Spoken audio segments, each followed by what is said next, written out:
fellow rugged adventurers. Welcome to Mr. Bob and John's. Today we're going to be reviewing... Out of the way, we got real meat coming through here. We got brisket of doom. So, let me go ahead and rotate this meat for you. Here, let me grab these guys. Oh boy, okay, I'm going to take a step out of frame, folks. I don't trust him with sharp things. You may have to. So this is one piece of brisket from a full brisket that John, cooked up. I was prepping it for a whole week now. Brisket takes a while. You got to brine it for a long time. You got to slow cook it and whatnot, get that good smoky flavor. And as you can see, it has a real strong, nice crust. Now, a quick thing to point out when you're going to cut a nice piece of meat, and this holds true for almost any cut of meat, is you want to rotate it so you can see the grains. Now here you can see that the grains are going... What do you do? Drop it at the beach with sand? The stuff gets everywhere. It's a little different. It's basically the direction that the muscle is going. So as you can see, all those lines and stripes are going in this angle here. So you want to cut it against the grain. So basically you want to cut it at this angle so that you're cutting them all straight. Now these grains, it's like wood grain, goes in the direction of wood. Those really help if you're making pulled pork. So if you're doing pulled pork, you'd be pulling it apart and those grains would stay intact and be great. But when you're cutting slices for a steak or for eating otherwise, you definitely want to cut it sideways at an angle. So we're going to have the grains are now facing this way, so we're going to want to cut it this way. And we're going to have Mr. Bob over here show us how to use a knife, because we just got to point out I'm not the safest person to be handling a knife. So I followed an interesting recipe here. This is basically what's called a sous vide brisket. It's a smokerless smoked brisket. And so what we do is we take the brisket, we trim as much fat off of it as we feel necessary. Only I could do that to myself, folks. that would be wonderful. Unfortunately, it's a little harder when it's on you. But this knife looks like it might get the job done. So then we put it into the fridge in a nice brine solution, which is basically a heavily salted water. And what that does is it gets in there and breaks down the tissue, because brisket is typically what's known as a tougher cut of meat. It's a little harder to chew. It tends to take a lot more cooking effort because you got to break it down and make it nice and soft. And so you soak it in brine, and for a good 72, about 2-3 days, depending on how you do it. Now you can also inject the steak with the brine. That way it brines from the inside and out, which is what I did, so it's a little bit faster. So I only brined it for about 3 days here, and that softens it up. And then you wrap it up in a sous vide bag, and you cook it inside a vat of water. It's in a plastic bag, so it's not soaking in water. But you sit there and cook it, and I cooked this for 24 hours. Nice, slow cooking, 155 degrees Fahrenheit for 24 hours. So that way it's kind of like when you use a slow cooker to cook something really slowly over time. It really breaks it down, makes it soft, wonderful, and well cooked. And as you can see, we have a nice crust out here. Yeah.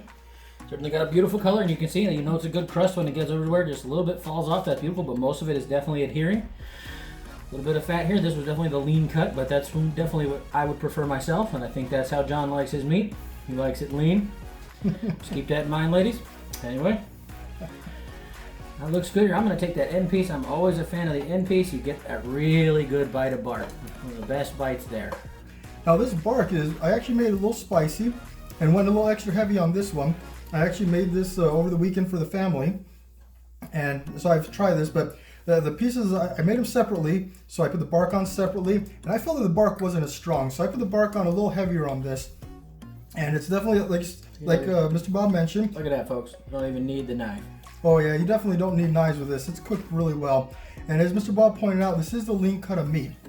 Now a brisket is a long piece of meat. If I can... It's a long piece of meat. And what is this? Don't measure your meat, folks. Just know. There's like one... Let's use this as an example piece here. Like this is your brisket. It's one long muscle. But then there's another muscle section on top, and it's at a slight angle, so the grains are going to be differently, and there's a thick layer of fat in between those two sections of muscle, those two sections of meat. So this section here is considered very lean because it doesn't have the center fat section in here, which it is very fat. It is very thick. It's about a good almost inch thick there. And like, so you got to make sure that you, if you want the lean side, which this is from, it's from from that one single muscle side. And what's considered, it's not called the fat side, it's called the moist side. And the moist side is where it has the 2 levels on there. Oh, there, Mr. Bob's getting a little hungry. So Mr. Bob's had a good sample here. Let's see how he feels about this. He has to go first because I might be a little biased. I technically prepared and cooked this meat, so I need a third party. Hold on, there's crust left. I get the crust. I think that's a good sign, folks.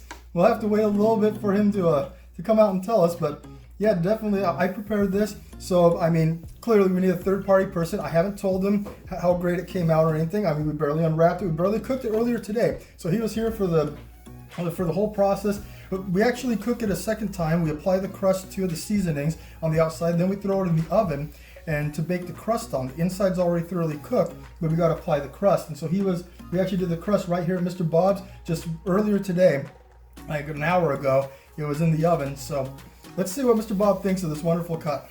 Oh, it's very, very, very tender. Absolutely great. As you saw, beautiful color, very, very soft. Don't even need the knife when you get it sliced. It's just beautiful. It seemed like it's got a little bit hint of a teriyaki to it. It definitely got some black pepper in there. Just give it a little bit of heat and a little bit of cayenne, I think, too. I'd gone for just a little bit more, but then, we don't know that Mr. Bob really likes it spicy.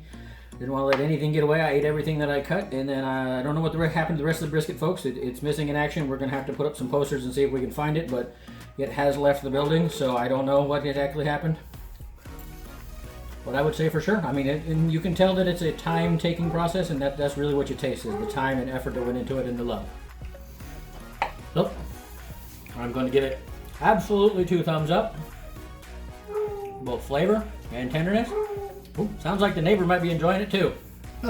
Maybe we found where the rest of that I think he's only enjoying it through the nose, but even then he can tell that it's good. Indeed.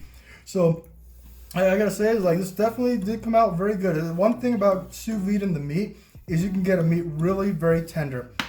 A lot of times an issue with brisket is when you're cooking it, you have to slow cook it and smoke it for such a long time. It usually goes very dry, and so that tends to sometimes be an issue. And I'm gonna call this a brisket of doom. And that cayenne pepper that Mr. Bob detected, I actually used a roasted chipotle powder in there. And so it's a very on par with cayenne with the level of spiciness, but slightly different. It's supposed to be a different flavor, more roasted flavor. And I'm definitely gonna give this a 2 thumbs up as well. Quick interjection, folks. After eating it now, that pepper actually still hit me, coming up a little bit more on the back end. So it's got a good long tasting window. Make sure you enjoy it slowly with a cool beverage. A good beer is always a... The link's in the description below. I don't know if John's going to give you the recipe. He's a little bit funny about that kind of stuff, but absolutely. Join us for our future adventures. And let us know in the description if you want me to take a video of me making this brisket. I mean, I have about 4 more full-size briskets in my freezer. I can pull them out and I can build them. It takes a long time. This took a full week to make this.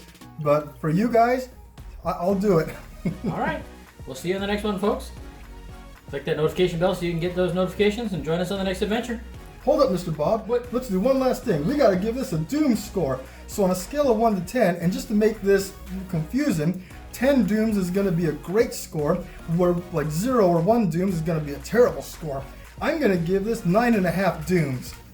I'm going to give it all the dooms I could find. I found all the dooms. There's more dooms. So I think this brisket of doom, doomed down. 2 thumbs up, folks. Great. All right, brisket was one of our favorites. Please let us know in the comments of what else you might want us to try to give us a real good baseline of what we do like, don't like, so you can adjust your scale appropriately. All right, we'll see you in the next episode. Bye.